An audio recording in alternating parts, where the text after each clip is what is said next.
Fanny and the Shadow People. Have you encountered the Shadow People?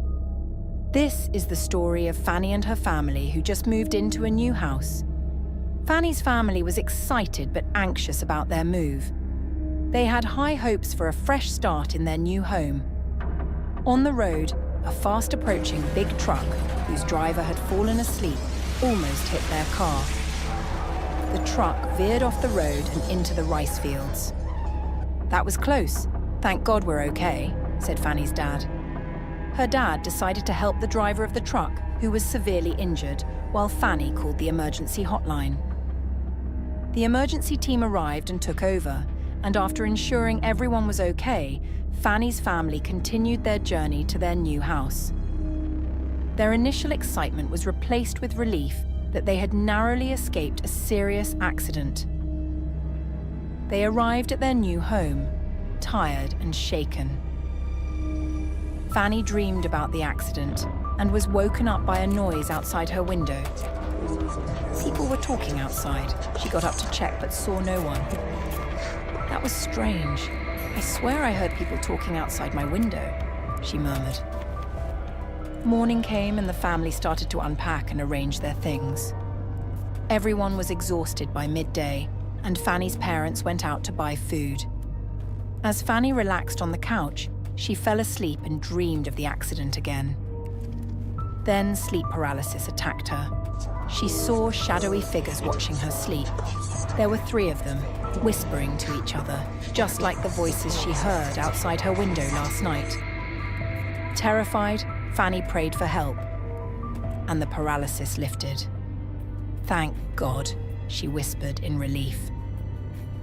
Later that night, as her mother prepared dinner, she heard children playing in the living room, their giggles and footsteps echoing through the house. After dinner, Fanny's mom asked her 4-year-old son, "Nathan, who were you playing with earlier in the living room? Did you make friends with our neighbor's kids?" Nathan replied, "What kids? I was in my room playing video games." "Then who were those kids playing in the living room earlier?" The family fell silent, and Fanny shared what happened to her that afternoon. "Has this house been blessed by a priest, Dad?" Fanny asked, her voice trembling. "Yes, the owner said they had the place blessed before we moved in," her father replied. That night, Fanny heard the Shadow People talking again. She ignored them, put on earplugs, and tried to sleep. Morning came, and Fanny woke up with bruises and a hand-like print on her thighs. Alarmed, the family asked a priest to visit their house. The priest blessed the house, and for a few days things seemed normal.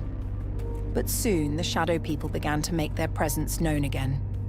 "This isn't good anymore. I think we should move to a new house," Fanny's dad said. Worry etched on his face. A few days later, her parents found a new home online. "I think this is our new home," Fanny's mum said. "We'll check it out tomorrow."